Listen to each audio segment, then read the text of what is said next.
sur ce nouveau bavardage sur le canap, canap. Donc, de quoi on va parler ce soir? Donc maintenant, bavardage sur le canap, c'est un peu tout, hein. Mais il y aura aussi du cinéma parce que j'ai des choses à dire sur certains films, sur la 4K et sur ma télévision éventuellement. Quoique. D'abord, on va parler un peu de ma chaîne. Donc c'est vrai que je pense que ça intéresse certains ou certaines d'entre vous, savoir comment ma chaîne se porte, comment elle évolue, est-ce que j'ai des difficultés ou pas en ce moment. En fait, le mois d'octobre a été très compliqué parce qu'il y a eu plein de changements faits par YouTube. L'algorithme, les trucs, les machins, tout ce que tu veux. Et je suis arrivé à fin octobre avec une, une plongée, vraiment une plongée inquiétante dans le manque de vues, le manque d'intérêt, le manque de likes, le manque de nouveaux abonnés. Je crois que le mois d'octobre, j'ai dû revenir à des mois où je faisais très très peu d'abonnés par mois en fait. Et le mois de novembre, début novembre, c'était une catastrophe. La première semaine de novembre, c'était une catastrophe. Là, j'ai réagi, j'ai fait une vidéo où j'ai parlé de ce problème. Donc, grâce à vous aussi derrière, il y en a beaucoup qui se sont mobilisés. Et puis, j'ai changé beaucoup de choses aussi. J'ai changé ma stratégie. Une stratégie par rapport aux vidéos, par rapport à la vidéo du lundi, que je fais plus courte et que finalement les vidéos du lundi ça sera des vidéos autour du roleplay, de ce qui marche sur YouTube. Ça sera aussi des demandes, hein, des suggestions, c'est très dur à dire, des suggestions de votre part. Et ces vidéos du lundi jusqu'à présent, au moins toutes celles du mois de novembre, je trouve qu'elles ont un très très bon succès. Voilà, ça me permet aussi de faire des vidéos assez rapides si j'ai pas eu le temps de préparer un roleplay. Ouais, je partais du principe d'au moins faire un roleplay toutes les 2 semaines, mais bon, encore une fois, faut pas que je reste sur quelque chose de trop calibré, de trop carré. Voilà, faut que je reste vraiment. De toute façon, tu vois dans la zone post, hein, je t'ai mis un petit planning. Ce petit planning qui est un changement finalement de stratégie pour ma chaîne. Et la vidéo du lundi était là pour finalement changer, rebooster tout ça. Et en même temps, la vidéo du vendredi qui était une lecture jugée de One Piece qui est qui était tellement en baisse de régime, plomber un peu ma chaîne. Donc pour la sauver d'une certaine manière, et ben ça sera une semaine sur deux avec Panini, tirage de cartes, tout ça. Je vais voir, il y aura certains vendredis où je mettrai 2 vidéos quoi. Mais j'essaierai de faire une semaine sur 2, lecture chuchotée et Panini. Et il y aura des petits bonus de vidéos supplémentaires pour tout ce qui est tirage de cartes ou lecture chuchotée de livres et tout ça. Voilà, le vendredi c'est tout ce qui est bavardage avec tout ce qui est cinéma, technologie et autres. Il y a eu du bavardage surtout sur la présentation de Kabaya, tout ça, pendant 2 semaines. Donc ça fait un peu partie, on va dire, voilà. Et bavardage sur le canapé, là, bah tu vois, ça fait partie de ça aussi, ça fait partie de ces vidéos que je partagerai là, le samedi soir, des bavardages en low light, tout ce qui a trait finalement au bavardage, et au cinéma, et à la technologie, et à la musique, et aux vêtements, et à la mode, et à Kabaya, qu'est-ce que tout ça. Et le dimanche, on reste sur du jeu vidéo. Donc voilà, donc tu vois, j'essaie comme d'adapter ma stratégie. Après, c'est vrai que je voulais laisser un commentaire sous chaque vidéo dès la diffusion de 21h et tout ça. Tu sais, pour booster tout ça, mais j'y arrive pas. En fait, j'ai envie, mais j'y arrive pas. Des fois, je suis fatigué en fin de journée. Les vidéos sont programmées et tout ça, tu vois. Et des fois, j'y pense pas. Et arrive 21h et oh, je suis fatigué là. Bon, bah tant pis, voilà. Et finalement, c'est pareil, ça, je pense qu'il faudrait que je m'accroche là-dessus. Que je puisse, sous chaque vidéo, euh, dès le début de sa diffusion, épingler un commentaire où, où j'encourage les gens à répondre à une question, un truc comme ça, tu vois. Voilà, donc oui, ma stratégie de chaîne novembre a été un super mois. J'ai battu beaucoup de records en novembre. Voilà, mois de novembre, j'ai battu beaucoup de records. Le mois de décembre, on voit qu'il y a une nouvelle baisse de régime. Mais bon, il y a la fatigue, il y a la lassitude de vous, de moi, de beaucoup de monde, hein. Vous qui me regardez, vous êtes peut-être un peu lassé aussi de me voir, hein. Ça fait peut-être trop de vidéos. Et à la fois, bah, c'est juste ce qu'il faut et ce qu'on attend de moi, parce que il y en a qui attendent des retours de course, il y en a qui attendent du jeu vidéo, il y en a qui attendent les lectures chuchotées, etc. etc. Donc c'est ce qu'on attend de moi et c'est ce que j'ai envie de partager aussi. Mais bon, il y a ma vie à côté qui est difficile aussi. C'est compliqué, comme là on m'a volé un colis Panini, tu vois. Ça a été compliqué aussi. J'étais désabusé, j'étais dégoûté quoi. Voilà, tout ça parce qu'il y a un putain de livreur à la con là qui est énervé, machin, tout ce que tu veux. Il est pas content. Voilà quoi. C'est très compliqué en fait.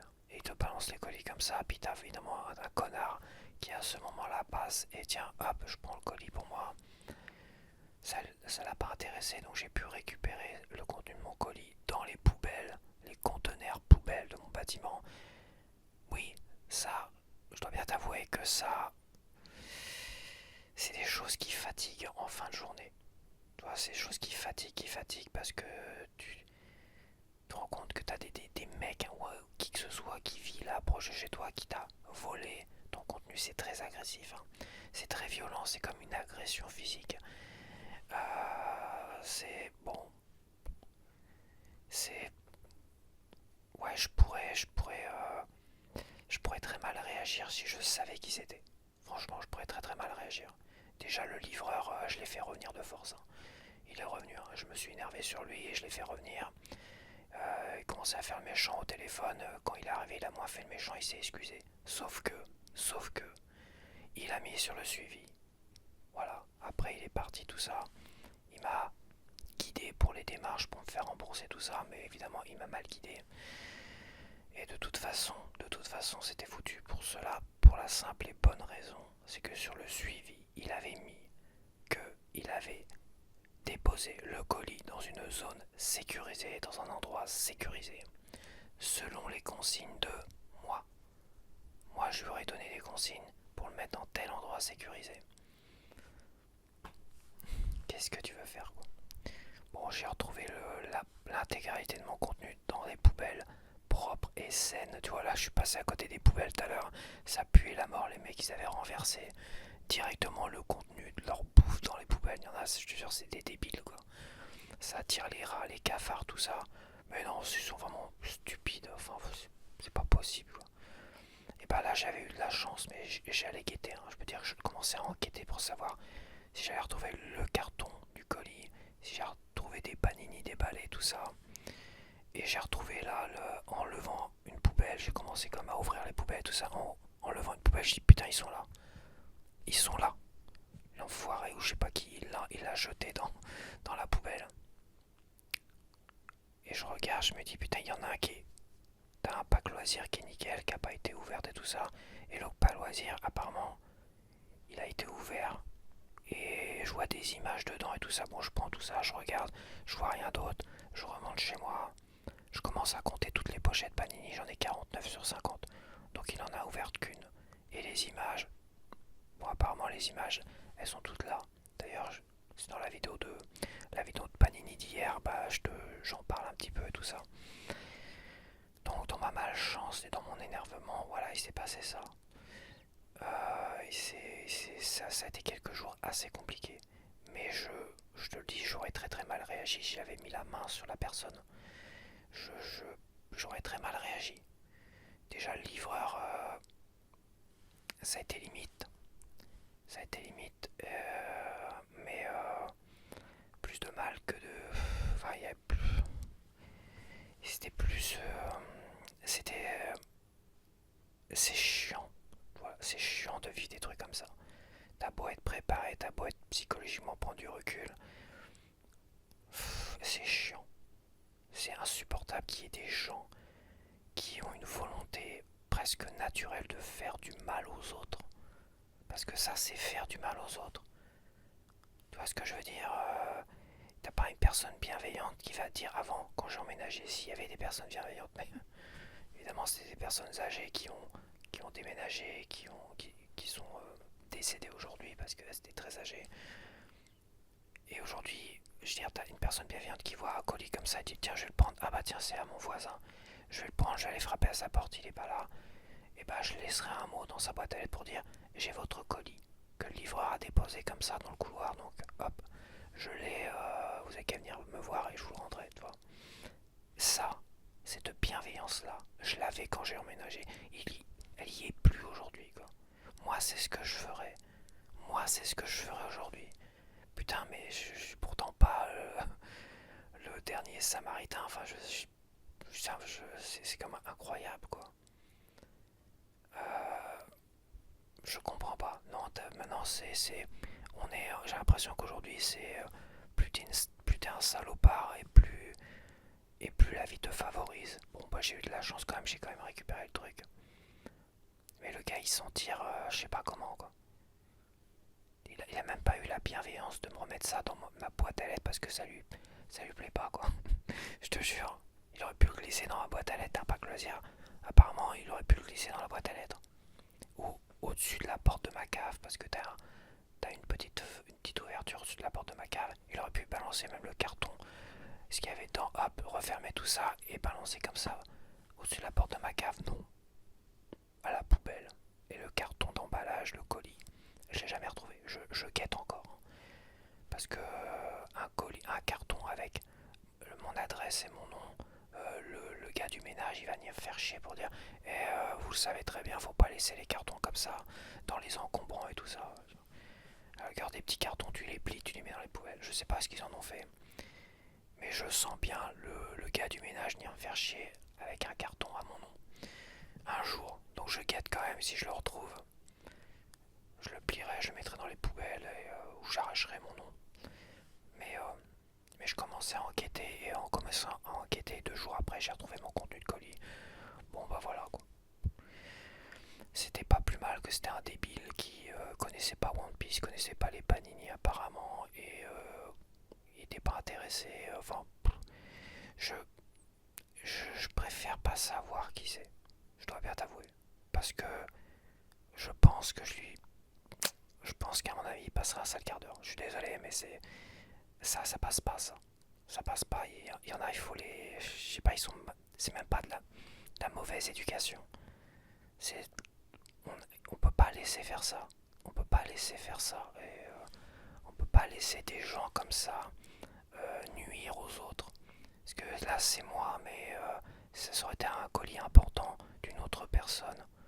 Un cadeau de Noël. Moi, c'était pas un cadeau de Noël, mais c'était des panini quand même. C'était des trucs, quand tu vois les panini, t'es assez intelligent, tout le monde est assez intelligent pour se dire c'est bientôt Noël, ça peut être pour les enfants, ça peut être des cadeaux de Noël.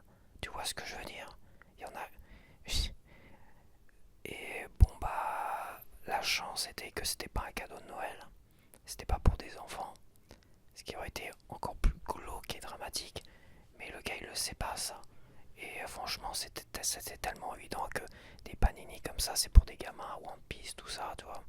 Éventuellement pour des gamins. C'est la première chose qui me viendra à l'esprit, quoi. Bon, on balance ça à la poubelle et on ouvre pour voir ce que c'est, quoi. Ah, c'est quoi des images? Allez, hop, à la poubelle. Mais comme je dis, si ça aurait pu être je sais pas, une console de jeu, un truc comme ça. Enfin, aujourd'hui, il y a beaucoup de codes, tu vois. On nous donne des codes, des machins, des signatures, tout ça pour les gros colis. Hein. Je crois que pour ma télé, c'était ça.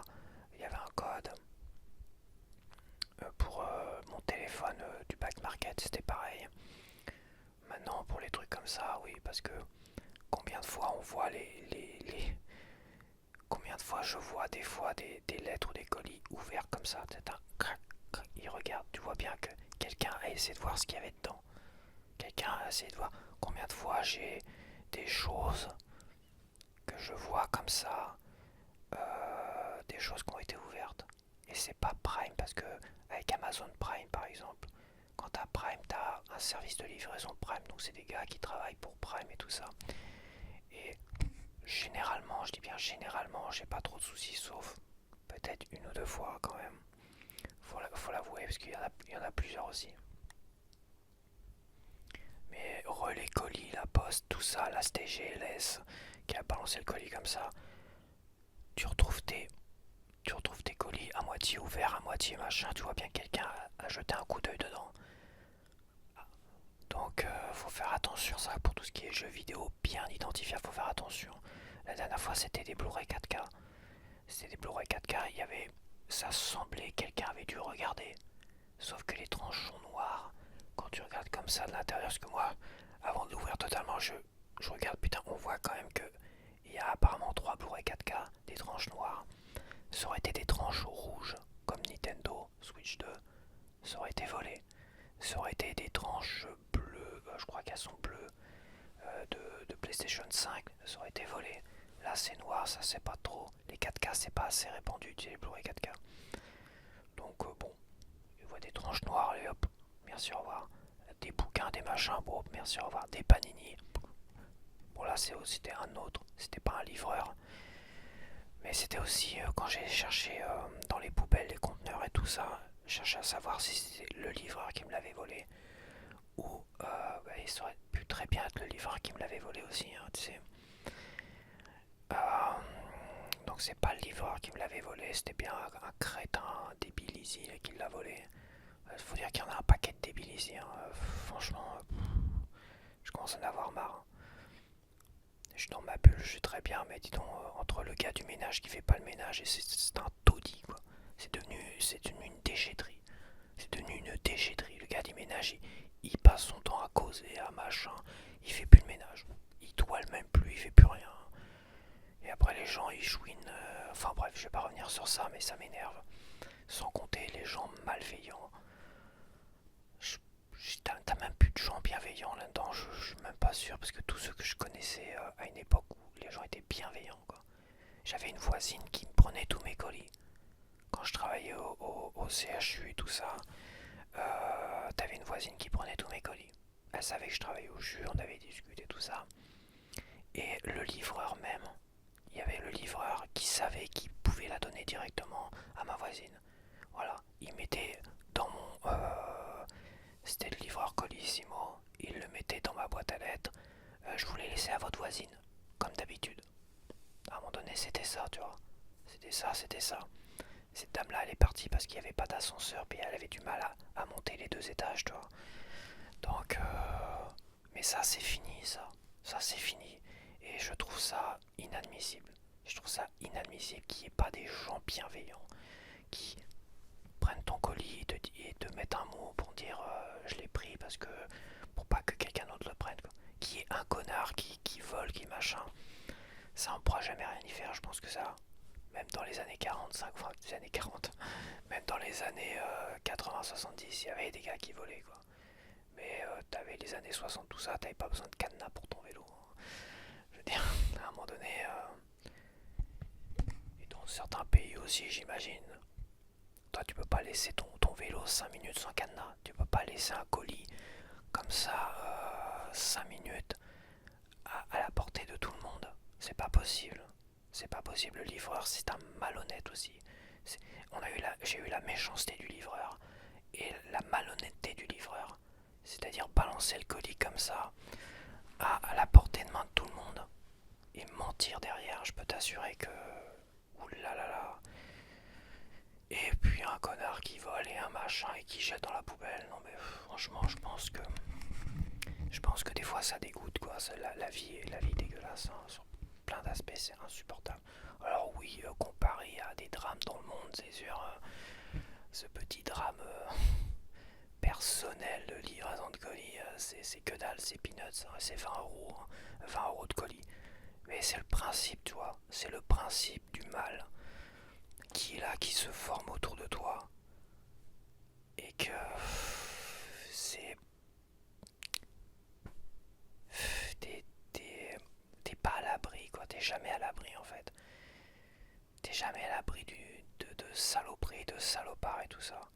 Les gens, je sais pas, bon, je vais pas faire 3 heures là-dessus, mais bon. C'était évident que j'allais en parler dans le bavardage sur le canapé aussi, hein, que j'allais parler de cette histoire qui m'est arrivée la semaine dernière. Il y a une semaine, jour pour jour, jeudi dernier. Parce que là j'enregistre le jeudi soir cette vidéo. Donc il y a une semaine, tout ça, le contenu de mon colis, je l'ai retrouvé le samedi matin. J'étais voir, hop, samedi matin, boîte à lettres, au cas où le mec m'aurait remis, enfin qui que ce soit. Et j'ai retrouvé ça dans les conteneurs poubelles, ok. Bon, c'est déjà ça de fait, quoi. Donc voilà, ça c'était la petite histoire, le petit problème. Le petit problème, tout ça, et je regrette qu'il n'y ait plus de bienveillance aujourd'hui. Et j'ai l'impression d'être un des derniers. C'est comme quand je fais du vélo, de la trottinette et tout ça. Quand je vois plein de gens et pas forcément des plus jeunes que moi. Moi, je vois des personnes plus âgées que moi qui à vélo, trottinette, enfin plutôt à vélo, les plus âgés, ne respectent aucun feu, ils en ont rien à foutre. Ils font chier tout le monde. Ils mettent leur vie en danger, mais ça, apparemment, ça les a pas inquiétés, hein. Ils ont pas été éduqués pour ça. Et ils font chier tout le monde. Et moi, je m'arrête. Il y en a qui doivent s'étonner, mais je me fais la réflexion à chaque fois. Quand ils me voient arrêter, que ce soit en vélo, en trottinette, au feu rouge, il y en a qui doivent s'étonner. Tu vois. Alors oui, il y a des connards qui roulent comme des cons en voiture, mais ça a toujours été, hein. Moi, quand je roulais en voiture, c'était pareil, hein. Je me plaignais des autres aussi, et en vélo, bah, je me plains un peu plus aussi des vélos, de machin et tout ça. Mais quand je vois que je suis un des derniers à respecter le code de la route, à vélo, à trottinette, ça me déprime aussi des fois. Je me dis putain, mais c'est quoi ce monde de... Gerda, même au passage piéton à un moment donné, c'est rouge. Tu t'amuses pas à passer au vert. Il n'y a pas de voiture, je passe. Sauf que il y en a un, il a failli se faire écraser parce qu'il y a des voitures qui débouchaient de l'autre côté. Il y a un passage qui est très vicelard en fait. Il y a un carrefour qui est très très vicelard pour tout le monde. Même quand c'est vers ton côté, il y a des trucs, c'est assez vicelard. T'as l'impression que tout le monde, c'est assez confus. Et ce passage-là, combien de fois je vois des gens traverser au rouge, au piéton rouge, tu vois. Et t'as des bagnoles qui déboulent comme ça à toute vitesse, ils ont à deux doigts de se faire écraser, ces cons-là. C'est pas pour rien non plus qu'il y a des feux rouges, même pour les piétons, c'est pas pour rien. C'est pas pour faire joli non plus. Et puis tu peux attendre 2 secondes, 3 secondes non plus. Enfin, il y a une histoire de respect des choses. Mais bon, tout le monde est dans la défiance. Si je m'arrête en tant que piéton au feu rouge totalement, t'as l'impression, oui, mais en fait, je rentre dans le... T'as l'impression qu'ils sont en train de défier je sais pas qui, quoi. On se demande ce qu'ils défient les autorités, machin. Alors je suis pas fan des autorités non plus, hein. Mais à un moment donné, en fait, quand tu t'arrêtes au feu rouge et et tu démarres au feu vert, vélo, piéton, tout ce que tu veux, c'est à la fois c'est respectueux des autres, en fait, parce que tu crées pas d'accident. Si tu commences à traverser tout et n'importe comment en rouge et tout ce que tu veux, comme je vois certains, il y en a, ils sont même pas sur les voies vélo, piétons, ils sont au milieu de la route comme si c'était des bagnoles et ils s'arrêtent pas au feu rouge non plus, tu vois, ils traversent comme ça. C'est des trucs de fou, quoi. C'est dangereux pour tout le monde. Tu crois que le gars qui est même en voiture, il a envie d'écraser un piéton? Tu crois qu'il a envie d'écraser un vélo? Tu crois qu'il a envie d'être arrêté, d'avoir des problèmes? Oui, il y en a sûrement, parce que y en a, c'est des monstres, des pourritures, et tout ce qu'ils veulent, c'est écraser des gens qui sait. Mais la plupart des gens, même s'ils sont énervés, ils n'ont pas envie d'avoir quelqu'un de percuter une personne, toi. Et je pense que c'est ça le problème. C'est pas défier les autorités de passer au piéton rouge, toi. C'est juste être respectueux des autres et aussi protéger sa propre vie et la vie des autres aussi, tu vois. C'est un manque de savoir-vivre qui est tellement flagrant aujourd'hui en tous les domaines, là, que ça soit là, le code de la route, les feux rouges, ou la livraison, le livreur ou l'autre qui vole ton colis, au lieu de le prendre et de le redonner gentiment derrière par bienveillance, tu vois. Putain, mais c'est quand même pénible, quand même. C'est quand même chiant. Bon, c'est comme ça. je vais pas changer parce que c'est pas parce qu'on m'a volé un colis que dès qu'il y a un colis qui va traîner, je vais le voler. Ah, on m'a volé un colis, je vole le colis. Bah non, je suis pas un débile comme ça, quoi. Si je vois que c'est quelqu'un que je connais, que j'apprécie, je le prendrai tout ça. Si je vois que c'est quelqu'un d'autre, je sais pas. Si je vois que c'est des gens qui me font mauvais, qui me regardent de travers, certains que je soupçonne de m'avoir volé, je laisserai le colis. Je le volerai pas pour autant. Parce que je suis pas comme ça, tu vois. Je sais pas, c'est pas mon genre et puis j'en ai rien à foutre des merdes qu'ils achètent, quoi. J'en ai rien à branler de leur merde.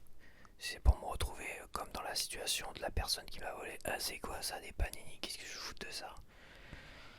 C'est absurde.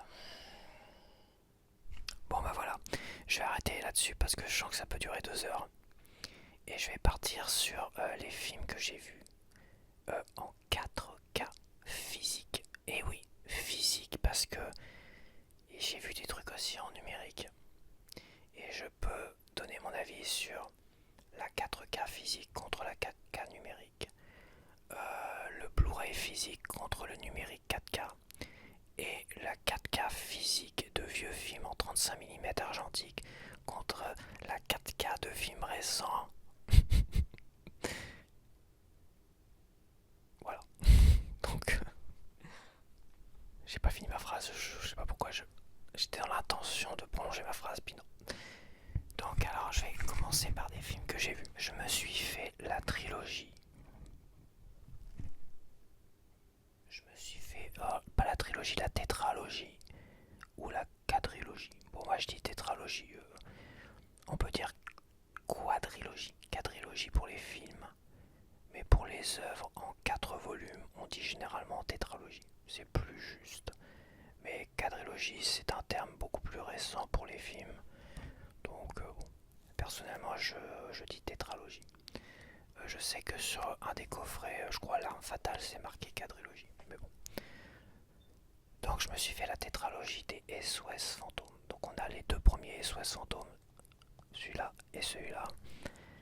Celui-là c'est 84, 1984 et celui-là c'est, je sais plus, 88. Ça doit être 88, 89. Ça n'a pas trop d'importance. Un des je vais même dire le premier vrai film que j'ai vu au cinéma. Or, dessin animé, et même les dessins animés, j'avais dû voir au cinéma parce que mes parents avaient pas le temps de m'emmener au cinéma. Donc, on avait dû voir Taran et le chaudron magique. Ça doit être le seul dessin animé que j'ai été voir au cinéma, Taran et le chaudron magique. J'ai vu une fois au cinéma, j'ai jamais revu après. Mais je me rappelle, parce que c'était le premier film que j'étais voir au cinéma, Taran et le chaudron magique. À Blopont, à l'usine, quand ma mère travaillait là-bas, il faisait des petites séances de ciné et il y avait un rétro-projo et tout ça. Et c'était à l'approche de Noël, je me rappelle. Ils invitaient un peu du monde pour fêter un petit peu Noël, mais c'était pas comme dans les films américains de Noël, c'était les grosses festivités, c'était vraiment en petit, en petit comité, limite dans le grenier de l'usine de là-bas, enfin dans le grenier, dans un bureau machin un peu abandonné, qu'ils avaient installé un rétroprojecteur, puis ils avaient mis un film, je crois que c'était Fievel, là, c'était les 2 souris, là, je sais plus quoi. Bref, et quand je devais avoir 7 ans, je pense 6-7 ans, ma grand-mère m'a laissé devant un cinéma à Douvres-la-Délivrande. Alors je devais avoir 7 ans, et elle m'a laissé aller voir SOS Fantôme, le tout premier. Et franchement, waouh, ça a été monstrueux. Et quand je revois ce film, quand j'ai revu encore ce film-là aujourd'hui, en 4K, je me dis, putain la vache, comment je devais être mort de peur, c'est pas possible que t'as des créatures, elles sont quand même dégueulasses, elles sont quand même monstrueuses. Les sortes de créatures démoniaques, là, les ghouls, ou je sais pas quoi. Zoul et le maître des clés et l'autre là. Putain la vache, elles font peur quoi. C'était un film impressionnant. Je me rappelle qu'il n'y avait pas grand monde dans la salle et je me rappelle avoir été impressionné. Mais finalement d'avoir adoré au final, d'avoir... c'est quoi de film extraordinaire parce que c'est un film extraordinaire quand même et qui a quand même vachement bien vieilli. Alors, on peut dire que les effets spéciaux vieillissent toujours plus à cause de la 4K tout ça, mais je préfère voir quand même des effets spéciaux. Je trouve que ces effets spéciaux là, des années 80 par exemple, vieillissent beaucoup mieux que les effets spéciaux fin des années 2000, fin des années 90, tu vois, comme les premiers effets spéciaux sur les Star Wars, la première trilogie Star Wars qui a été refaite par exemple, où ils ont rajouté le passage de Jabba the Hutt sur le tout premier film avec Yann Solo qui lui marche sur la queue. Ça a été refait je sais pas combien de fois ça. Et bah ces effets spéciaux là, les premiers, ça a tellement mal vieilli ces trucs là. Bien, bien pire que les premières intégrations des SOS Fantômes par exemple. Et non franchement, au niveau des effets spéciaux, je trouve que c'est toujours... Ça a énormément de charme en fait. Ça a énormément de charme. On va parler 4K et des différences qui sont importantes. Je vais le dire parce que maintenant je peux presque l'affirmer. Presque affirmer une chose. La 4K, ça siffle. La 4K a, je vais dire, presque que de l'intérêt pour les vieux films qui ont été tournés en 35 mm avec des bandes argentiques et tout ça, et qui ont été parfaitement rénovés avec le respect du grain argentique et tout ce que tu veux. Car le grain argentique et tout ça, je le vois, ça donne un effet organique palpable. Ou quand je disais avec Cliffhanger la dernière fois, j'avais l'impression d'être en haute montagne quoi. J'avais l'impression d'être en un film que j'ai vu je sais pas combien de fois, j'avais l'impression d'être en montagne à côté de Stallone et tout ça. Un truc de fou furieux quoi. Et bah le premier SOS Fantôme, j'avais l'impression d'être à New York dans les années 80, à côté de Bill Murray et tout ça. C'est incroyable, t'as l'impression de voyager dans le temps. Tu voyages dans le temps et c'est ça le côté palpable des vieux films tournés en 35 mm. Je dirais c'est parti en freestyle, je sais pas jusqu'à quand les 35 mm. Je pense qu'après les années 2000, il y avait peut-être beaucoup moins de films tournés en 35 mm. Voilà, j'ai mis Twister avec un S. J'ai pas de brin argenti, t'as pas d'effet palpable, t'as pas d'effet organique. T'as l'impression de voir un Blu-ray en fait. Mais je vais revenir sur ça. Là, je pars du Twister S, hein, le dernier Twister qui est sorti il y a 1 an, 2 ans là, au cinéma. Donc le premier SOS Fantôme, super. L'image est juste incroyable. Elle est organique, elle est palpable. C'est super impressionnant, un truc de fou furieux. Franchement, c'est là, la 4K, je dirais oui, à 200%. Le deuxième SOS Fantôme, je suis un peu mitigé parce qu'il y a beaucoup moins de grains. Il y a plein de passages, c'est très organique aussi, mais beaucoup moins prenant que le premier SOS Fantôme. Est-ce que là, ils auraient pas fait, je sais pas. Je suis pas dans les petits détails et tout ça. Je sais pas si ça a été tourné en 35 mm. Je pense que oui. Est-ce qu'ils ont pas fait un traitement en 2K? Je pense pas, parce que les traitements en 2K, je crois que c'est fin des années 90, début des années 2000, où les effets spéciaux étaient toujours beaucoup plus importants. Donc en fait, même si les films ont été tournés en 4K, au niveau, ils enregistrent en 4K et après ils intègrent des effets spéciaux, à ce moment-là, ils restent en 2K, c'est-à-dire la moitié du 4K, pour intégrer des effets spéciaux pour que ça soit moins volumineux, que ça fasse moins de travail, j'imagine, parce que créer des effets spéciaux en 4K, c'est beaucoup plus de pixels de tout ce que tu veux, donc ça doit être un travail titanesque, tu vois. Donc ils réduisent tout ça à la 2K, ce qui veut dire qu'aujourd'hui en 4K, et c'est de l'upscale en fait. C'est de l'upscale, ils upscalent le truc, et tu vas voir que c'est bien plus dramatique que ça en a l'air. Mais je vais revenir dessus, bon, parce que là je pars dans tous les sens. Donc SOS Phantom 2, vraiment impressionnant aussi, mais beaucoup moins que le premier bizarrement. Et on va partir sur les deux derniers, les plus récents, je crois 2021-2024. L'héritage et la menace de glace. Bon, je vais pas parler des films qui sont des films hommages à Harold Ramis qui était décédé. Donc c'était Egon Spengler. j'ai fait une pause parce que l'autre on l'entend pisser comme un vieux là. Donc Egon Spengler qui est décédé, l'acteur qui jouait Egon Spengler qui est décédé. Donc on va dire que l'héritage c'était un hommage à Harold Ramis hein, qui a été réalisé par le fils de Ivan Reitman qui a réalisé les 2 premiers films, tu vois. Et le dernier, L'âge de glace, c'est un hommage à Ivan Reitman qui était décédé avant La menace de glace. Et il n'a pas été réalisé par son fils. Mais son fils a dû travailler en co-réalisation, je sais plus quoi. Bon, peu importe, c'est des films bonus, hommage, y a pas de souci. Mais au niveau de l'image et du 4K, eh bah, c'est vide, c'est lisse. Tu ressens 0 4K, tu ressens aucun. C'est pas palpable, c'est plus palpable, c'est pas organique, c'est. Est-ce que. Alors, je vais pas mentir parce que c'est pas des choses qui m'intéressent, mais moi je m'en rends compte. J'ai l'impression de voir des films en Full HD sous ma vieille télé Full HD en fait. C'est cette impression-là. Et je me dis, mais tous les films récents, c'est comme ça en fait. Ah, c'est sûr, t'as pas de grain, c'est tout lisse.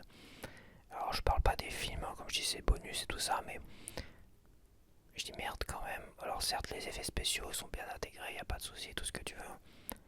Mais je me demande si les films n'étaient pas en 2K et l'éditeur les aurait upscalés en 4K lui-même avant. Ce qui veut dire que quand tu les balances sur ta télé comme ça, la télé reconnaît un Blu-ray 4K, tu vois ce que je veux dire, et lui va pas pratiquer une upscale dessus. Ce qui veut dire que tu te retrouves avec l'impression de regarder un film en Full HD, alors que j'ai regardé Phénomène en Blu-ray, donc légèrement en dessous de la 2K en Blu-ray, et la télé a fait un truc d'upscale, quoi, et le lecteur aussi, hein, je sais pas qui prend le dessus sur l'upscale, mais bon. Et finalement, Phénomène, j'ai été beaucoup plus impressionné par le Blu-ray de Phénomène avec l'upscale 4K de la télé et du lecteur que par le Blu-ray 4K des 2 derniers SOS Fantômes. Donc là, franchement, ça me laisse perplexe. Hein. Ça me laisse vraiment perplexe quant à acheter à l'avenir des films récents en 4K. Je vais dire, je pense que la 4K n'a que d'intérêt que pour les vieux films en 35 mm. Ou les films que t'as pas. À la rigueur, tu ne les as pas. Mais si peut-être pour le HDR, le Dolby Vision qui te permet de déboucher un peu les noirs, d'avoir de meilleures couleurs et tout ça. Mais l'intérêt est tellement limité pour les films récents que franchement, je me pose beaucoup de questions. Je me pose beaucoup de questions sur.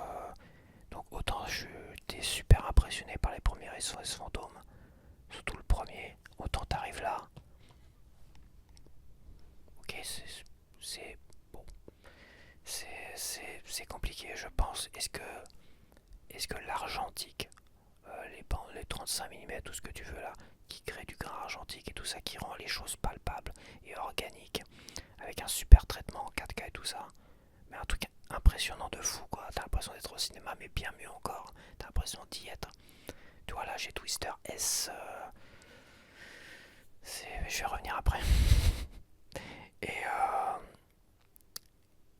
et en fait, je me rends compte que la 4K, je suis en train de me dire, mais si je dois acheter des films en 4K, je vais retourner sur les films des années 80-90, même les vieux films en noir et blanc, qui sont très impressionnants.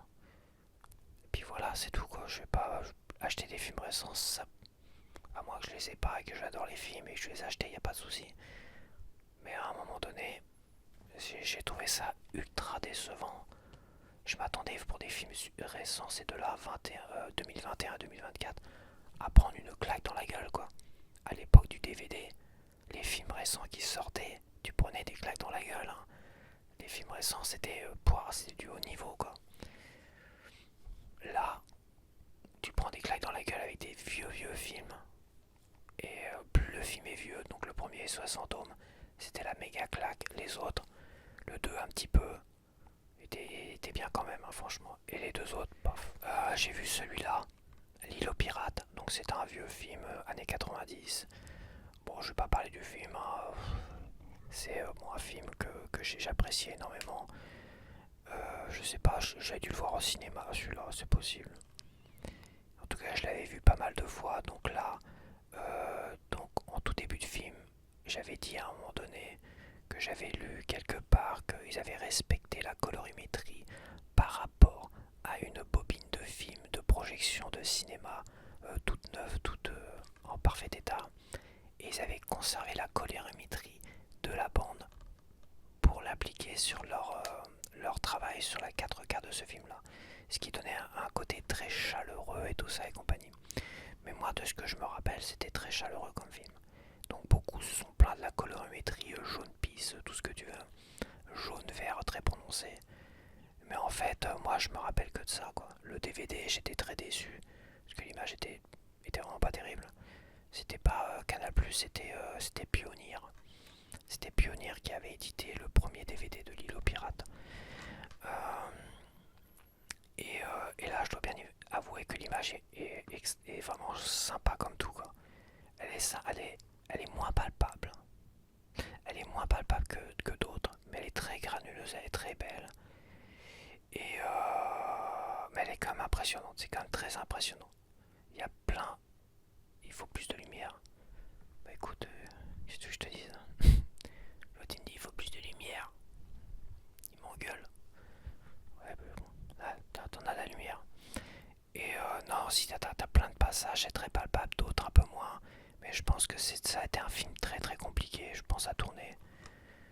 Ah, c'est dès que je monte le DVD, le Blu-ray, il me demande plus de lumière. Bon. Dès que je. Dès que je. Je sais plus ce que je voulais dire. Ouais, le gras est super impressionnant. Là, film très impressionnant. Mais j'ai pas eu l'effet. J'ai pas eu l'effet waouh de Cliffhanger ou du premier SOS Fantôme. Voilà. Je pense que. Voilà. Mais bon, c'est un super film quand même et je suis vraiment content de l'avoir dans cette qualité-là. Je suis vraiment super content. Donc on a Fantôme en fait, un film de Noël. Alors, il y en a qui l'avaient déjà remarqué, qui l'avaient déjà précisé en commentaire. Et je me suis dit, mais putain, mais oui, il a raison. Toi qui connais Fantôme en fait, toi, s'il y en a qui connaissent Fantôme en fait, tu vois pas qu'il y a un problème sur la jaquette là. Regarde. Regarde s'il y a un problème sur la jaquette. Ou toi qui es doué en français, en langue française, est-ce que tu vois pas un problème sur la jaquette? Donc évidemment sur le titre, parce qu'en langue française, Fantôme en fait, il n'y a pas une faute d'orthographe là. Fantôme en fait, il y a un S en trop sur fait. Eh oui, Fantôme en fait, fait avec un S, c'est une faute d'orthographe et à la fois, c'est une faute par rapport au titre original où il n'y a pas de S, où il n'y avait pas de faute d'orthographe. Paramount, les petits gars, vous avez fait une sacrée faute d'orthographe, c'est le stagiaire qui est passé par là. Et elle est partout, hein, elle est sur les côtés, t'as le film, tout ça, l'autre jaquette. Ah non, attends, est-ce que c'est la même jaquette? Non, parce que sur le Blu-ray, t'as pas la faute d'orthographe. T'as une jaquette blanche, t'as pas une faute d'orthographe. Mais toi, sur le côté, t'as une faute d'orthographe, derrière, ça se trouve, t'as une faute aussi. Ils ont mis la faute de tous les côtés. Quelle honte. Quand t'as un film comme ça qui est très apprécié et s'il le sort en 4K, s'il le sort en Blu-ray assez rapidement, c'est que Fantôme en fait c'est un film qui est très apprécié, c'est un film de Noël sur l'histoire de Scrooge, les trois fantômes de Noël, le fantôme des Noëls passés, le fantôme de Noël présent et les fantômes des Noëls futurs. T'as vu plein de films de Noël, t'as vu plein de films, oui, plein de films de Noël parce que c'est les fantômes de Noël. T'as vu plein de films de Noël, même des films qui s'en inspirent sur ce principe-là des fantômes qui reviennent te hanter et qui te projettent dans ton passé, dans ton présent et qui se projettent dans un futur pour te faire prendre conscience de quelque chose. Et Scrooge, généralement, c'est pour le grand méchant, le gars égoïste, aigri, tout ça. Et on essaie de lui faire reprendre goût à l'humanité, quoi, d'une certaine manière. Bah, c'est bien ce dont on aurait besoin ici chez moi, quoi, tu vois. Il faudrait leur envoyer des fantômes des Noëls présents et passés. Et bah, Scrooge, c'est donc fantôme en fait, c'est une histoire autour de Scrooge, des fantômes passés, machin, une histoire de Noël avec Bill Murray qui est Venkman, qui est un des personnages, un des acteurs principaux de SOS Fantôme 1 et 2 que je t'ai montré tout à l'heure, qu'on revoit un petit peu dans le troisième et le quatrième, qui est l'acteur principal de Lost in Translation et d'Un jour sans fin. Et il y a aussi ce chef-d'œuvre avec Bill Murray, oui, c'est le cinquième chef-d'œuvre pour moi avec Bill Murray entre SOS Fantôme 1, 2, Un jour sans fin et Lost in Translation. Le cinquième gros chef-d'œuvre de cet acteur que j'aime beaucoup, c'est Fantôme en fait. Et c'est un très bon film. Si tu le connais pas, je crois qu'il est sur Prime. Si t'as Prime, il doit traîner sur Prime. Euh, Maintenant, on va parler de l'image. Alors, l'image est pas mal. Je l'avais pas eu en Blu-ray. L'image est pas mal, elle est honnête, mais elle est pas palpable, on va dire. Il y a un peu de grain, tout ça. Je pense que le film n'a pas été rénové comme il se devait, malheureusement. Mais Paramount, je sais qu'ils ont perdu beaucoup de données, beaucoup de bobines. On l'a vu avec La vie est belle, que j'ai en 4K, que j'ai pas vu en 4K d'ailleurs, que j'avais vu en Blu-ray. Il y a eu un reportage comme ça où ils disaient ils avaient perdu en fait toutes les bobines, 35 mm, tout ça, ils avaient perdu beaucoup de choses. Ils avaient perdu beaucoup de bobines avant de, comme d'autres studios avaient, euh, par prévention, ils avaient rénové les bobines, ils avaient conservé, ils les avaient multipliées, mis sur des bandes autres, je sais pas quoi. Et Paramount, eux, rien à branler, sauf qu'à un moment donné, ils ont perdu les originaux, on va dire, les bobines originales d'enregistrement. Ils ont tout perdu. Il y en a qui se sont usés, il y en a qui étaient stockés dans des endroits humides ou tout ce que tu veux, ce qui veut dire que les bandes 35 mm, tout ça, et bah, elles se sont périmées d'une certaine manière. Et en fait, ça a été tout un travail de récupérer les bandes qui étaient encore, où ils pouvaient travailler dessus. Et La vie est belle, c'est ça, ils ont pris des bandes qu'ils pouvaient rénover, et pour le reste, ils ont pris des scans de Blu-ray, de tout ce que tu veux, et d'autres séquences pour essayer de... Ils ont fait tout un travail de rénovation sur d'autres supports de plus mauvaise qualité, tu vois. Et je sais plus quoi, mais ils avaient fait quand même pas mal de bidouillage pour essayer de rattraper le truc sur plein de séquences, parce qu'il y avait des scènes où la pellicule était totalement bousillée, était totalement morte. Et ça, c'est un film Paramount, et je me dis, bon, je pense quand même que la qualité est vraiment bien. Tu sens quand même que c'est du 4K. Après, c'est pas SOS Fantôme. Mais je suis persuadé qu'on peut encore mieux faire. Voilà. Bon, maintenant on va parler de Twister, le premier Twister sorti en 94-95, que j'ai été voir au cinéma. C'est un des films que j'ai le plus vu, Twister. Il faudrait que je fasse un top des films que j'ai le plus vu. Et là, comme SOS Fantôme, comme Cliffhanger, putain, la vache, la claque de fou, quoi. Là, là c'est palpable, là c'est organique. Un film que j'ai vu je sais pas combien de fois et me faire cette impression. Je crois que c'est le film qui m'a le plus impressionné. Parmi tous ceux que j'ai vus en 4K, parmi les vieux films que je connaissais par cœur, Cliffhanger et SOS Fantôme, Twister est celui qui m'a le plus impressionné. Qu'est-ce que j'étais, waouh, mon dieu, c'était un truc de fou, quoi. Là j'ai fait des waouh, mais tout. Revoir Bill Paxton, qui est le regretté Bill Paxton, Philip Seymour Hoffman aussi, Helen Hunt, tout ça, à des âges, je pense qu'ils étaient plus jeunes que moi. Dans le film, hein, quand ils ont tourné le film, ils devaient être un peu plus jeunes que moi. Peut-être 35 ans, voire fin de la trentaine, toi, presque 40 ans. Pour certains en tout cas. C'était super impressionnant, l'impression vraiment d'y être. Et je me répète, mais waouh, film méga super impressionnant, de fou. Vraiment un film impressionnant. Et que dire Que dire de plus? Parce que j'aurais l'impression de me répéter, quoi. Donc ça oui. Ça acheté en 4K, oui, putain, la télé, elle en met plein la vue, quoi. Alors pour parler de ma télé, bah oui, j'en suis satisfait, l'image est extraordinaire sur des films comme ça. Sur d'autres films, bah t'as l'impression de regarder un Blu-ray, quoi. Mais ça dépend pas de ma télé, je pense que ça dépend plus du support quoi qu'on met dessus. C'est pour ça qu'à un moment donné, il y en a qui parlaient d'arnaque à la 4K, c'est quand les films ont été traités en 2K pour les effets spéciaux, comme Ready Player One, des trucs comme ça, comme même Mad Max Fury Road, tu vois.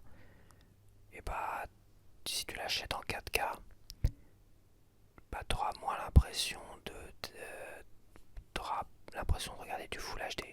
Par contre, si je prends mon Mad Max Fury Road que j'ai en Blu-ray et que je le mets sur ma platine et que je laisse la télé upscaler tout ça en 4K, et bah j'aurai une meilleure image. Non mais ça c'est un truc à tenter, c'est un truc à faire. J'en suis persuadé. Je n'ai regardé qu'un film en Blu-ray. Et c'était pas le film du siècle. C'était un film comme assez récent après les années 2000, tu vois. C'était Phénomène de Night Shyamalan. Et ben j'étais bien plus impressionné par ce film-là que des films en 4K comme Twisters, le deuxième là. Tu vois, là on a Twisters, le deuxième, que je suis en train de faire tourner une nouvelle fois. Parce qu'elle était dans la platine. Donc on voit qu'il y a un léger grain. Léger grain, mais c'est pas argentique ça. Il manque quelque chose pour que ça soit palpable. C'est moins pire, je trouve, que les deux derniers SOS Fantômes, les plus récents. Il y a quand même une belle qualité, donc je pense que là, c'est pas du 2K, je pense que là, c'est vraiment un film en 4K. C'est pas un film qui a été traité en 2K parce que ça se ressent quand même un petit peu. Par contre, il n'y a pas le côté palpable et tout ça de l'argentique, du 35 mm. Voilà, voilà. Et quasiment persuadé que si je mettais le Blu-ray de ce film-là, j'aurais pas besoin d'acheter la 4K, je serais même, si ça se trouve, bien plus impressionné par le Blu-ray. Ouais, je suis très mitigé sur les films récents en fait. Je suis très mitigé sur les films récents comme Twisters avec un S, qui est pas un remake, qui est pas la suite, qui est pas une préquelle, où il y a quelques petits clins d'œil tout ribou. Bon, moi, je suis assez déçu, hein. Je l'ai payé 15 € au Black Friday, toi les deux. Je me suis dit, si vraiment c'est pourri, San Andreas, je l'avais déjà vu et j'avais bien aimé. Donc j'avais bien aimé, voilà. Twisters, je me suis fait chier à regarder ça hier. Je trouvais ça d'un naze. À revoir parce que c'est vrai qu'à un moment donné j'ai décroché, j'étais sur mon téléphone. C'est dingue. Il y aurait tellement de choses à dire sur ce film là. Bon voilà, la 4K elle est perceptible, l'image est honnête, elle est belle, voilà, sans plus. Et bon, il manque vraiment le côté palpable et organique que je comprends pas. Pour ce qui est du film, parce que je vais parler comme du film que j'ai découvert, parce que les autres, je les avais déjà vus tous autant qu'ils étaient, même les SOS Fantômes, je les avais déjà vus, les derniers. Celui-là que j'ai découvert, je dois bien t'avouer que je me pose la question des fois, mais putain, ils savent plus faire de films en fait. Ils savent plus faire de films. Ils ont perdu le truc en fait, ils savent plus faire. Voilà, ils savent plus faire. Les acteurs ils sont trop jeunes, j'ai l'impression. J'ai l'impression qu'on voit toujours le même schéma, un peu à la Stranger Things. Stranger Things ça a marché, donc on met des gamins dans les derniers SOS Fantômes par exemple, alors que les premiers SOS Fantômes c'était des gars qui étaient fin de trentaine quoi. Qui avaient la trentaine, la fin de trentaine et tout ça, c'était des professeurs, des mecs ultra diplômés et dans l'héritage, bah, c'est les gamins, c'est les petits-fils des Gunspengler, enfin la petite fille et le petit-fils des Gunspengler. Bon, voilà. Twister, le premier, c'était des gars de la trentaine qui étaient dans la 30-35 ans, voire entre 35 et 40 ans, on va dire 35 ans en moyenne. Là, ils ont 18-20 ans la moyenne. Et je sais pas pourquoi. Ouais, t'as certains plans sur Twisters, ils sont jolis. Certains plans, ok, c'est là qu'on voit que oui, ça c'est de la 4K. Puis t'as peut-être Il y a que du HDR dessus, le Dolby Vision, je sais pas. Dolby Vision, tu vois que certains plans c'est bien, mais tu vois que d'autres plans, c'est, je sais pas, c'est pas terrible en fait. C'est compliqué. Donc ouais, donc pour revenir sur le film, je vais pas, je vais le dire tout de suite, les acteurs sont pas charismatiques. Ils sont pas charismatiques. Ils ont aucun intérêt, ils ont aucun bagage. Le fait qu'ils soient trop jeunes, je pense que c'est un défaut. On le met maintenant. Maintenant, tous les films sont conçus de la même manière. Ils ont tous la vingtaine, c'est tous des teenagers. C'était bien les teenagers dans les années 80-90 pour tous les films d'horreur, les slashers et tout ça. C'était bien, c'est surtout que c'était à nos âges et tout ça, c'était très bien. Mais les vrais bons films qui claquaient, généralement, c'était des personnages qui étaient assez un peu plus âgés, qui avaient du bagage, qui avaient vraiment quelque chose derrière et qui transpiraient quelque chose, qui avait beaucoup plus de charisme. Là, on a le nouvel acteur à la mode, il s'appelle Glenn Powell, mais que je trouve pas exceptionnel. D'ailleurs, il fait beaucoup de films, des films d'action, des films un peu pas terribles. Ça va être le deuxième, troisième, voire quatrième film que je vois avec lui. Pas ouf, ouais, pas ouf du tout. Donc voilà, bon, acteur à la mode. Il est un peu plus âgé que les autres. Il doit se rapprocher de la trentaine quand même. Et je sais pas, pourtant Twister, tu vois, le premier Twister, c'était Bill Paxton. C'était un acteur de second plan.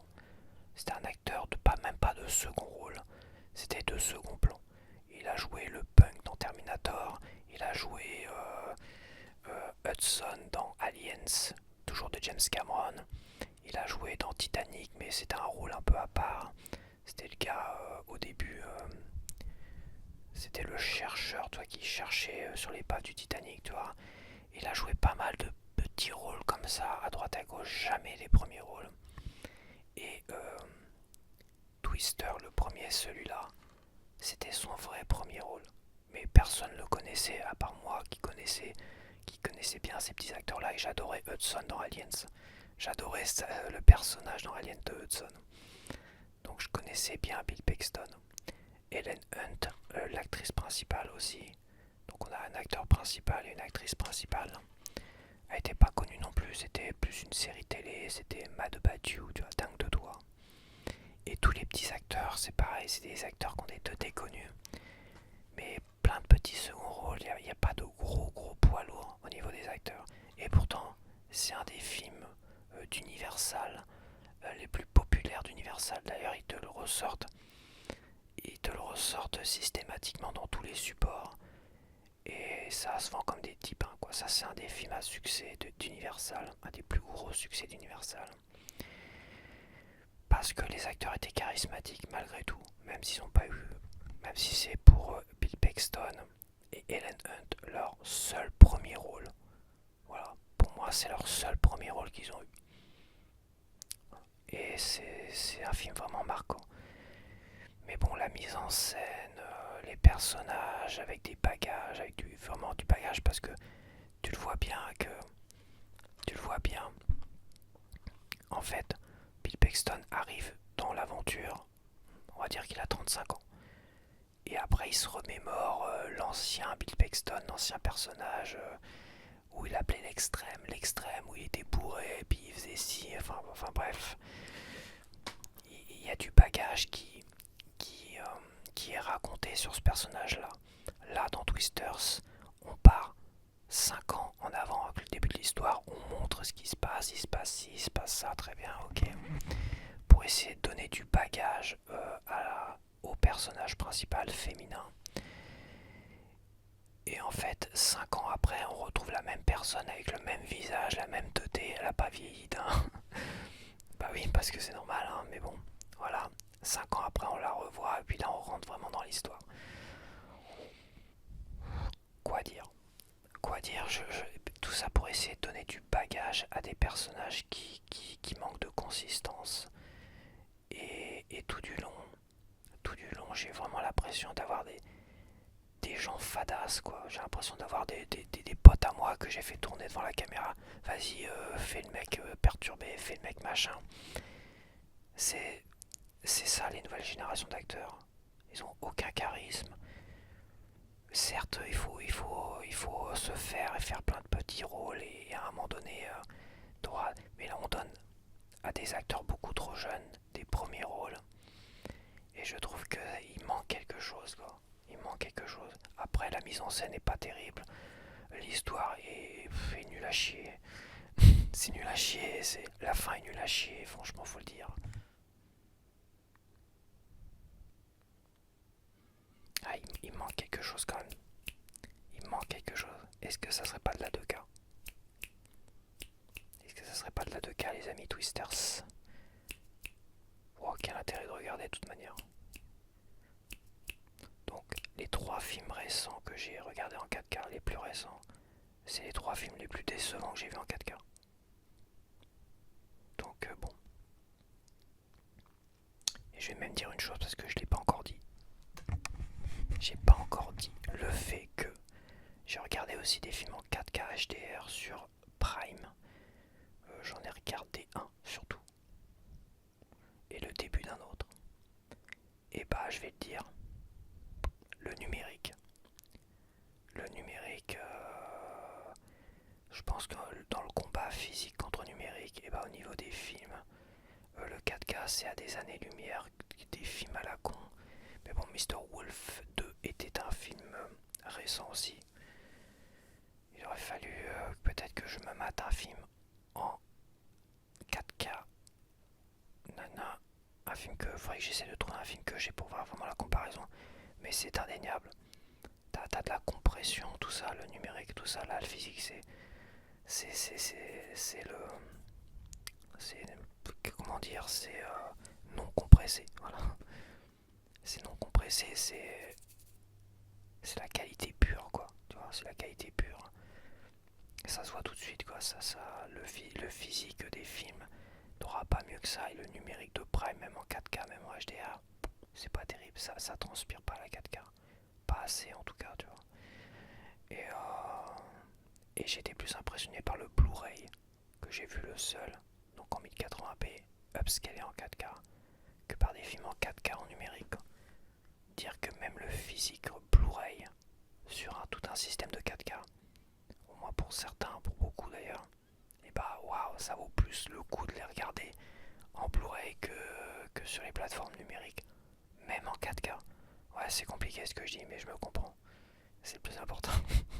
Je pense que la 4K, tout le système 4K, ça m'a rendu à nouveau addict au cinéma, au film, au physique, au niveau des films. Parce que le Blu-ray, ça m'a un peu perdu. J'avais pas été impressionné autant que le DVD, tu vois. Et le 4K, j'ai eu l'impression, je te dis, c'était palpable, c'était organique. L'impression de revoir les vieux films au cinéma en 35 mm. Ce grain chantique, il était là, il était présent. En 4K, il fourmille, il est magnifique. Et ce qui donne le côté organique aussi, c'est ça, toi. Waouh, ça c'est le gros point positif. Je pense que la 4K aujourd'hui, c'est une des meilleures choses qui soit dans le monde de la techno, du cinéma, des cinéphiles et tout ça. La meilleure chose qui soit arrivée, mais malheureusement, tous les films qui ont été traités en 2K, tous les films récents, malheureusement, bof, bof, bof. Encore une fois, ça pêche. C'est pas mal quand même. C'est pas mal là au niveau des cheveux, tu vois, on se ressent la 4K. Là, tu vois, cette scène-là, en gros plan, quand il se parle, tout ça, on ressent un peu plus la 4K, mais avec le Blu-ray que j'avais regardé, c'était pareil.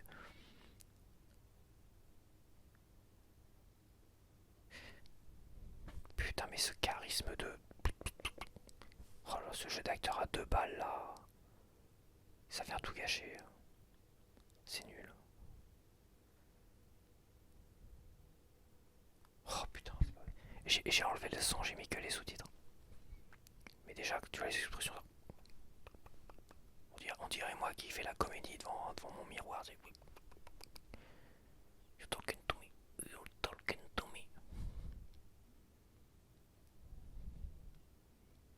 Bon, ça c'est les acteurs, on les reverra pas. Déjà, elle, je la connais pas, je sais même pas qui c'est. L'autre, comme j'ai déjà dit, bon, j'ai vu deux trois films avec lui. Bon, aucun intérêt, il va vite disparaître celui-là. Et les autres, donc voilà. Donc, t'as bougé toi? Non, bah voilà, tiens, j'ai plus de lumière sur mon petit poussin, plus de lumière. Bon, bah je vais te laisser. C'est un petit bavardage sur le canapé très brouillon, je trouve comme ça dans ma tête, je le trouve très brouillon. J'espère qu'il sera pas trop brouillon au montage, que j'aurai pas trop à couper. Sinon tant pis, hein, de toute façon le but c'est que tu t'endormes aussi devant. Que tu aies le temps de t'endormir là, 1h20, j'ai 1h20 d'enregistrement. Je pense que tu auras le temps de t'endormir. Donc voilà, je vais te laisser. Et on se dit à la prochaine. Bye bye.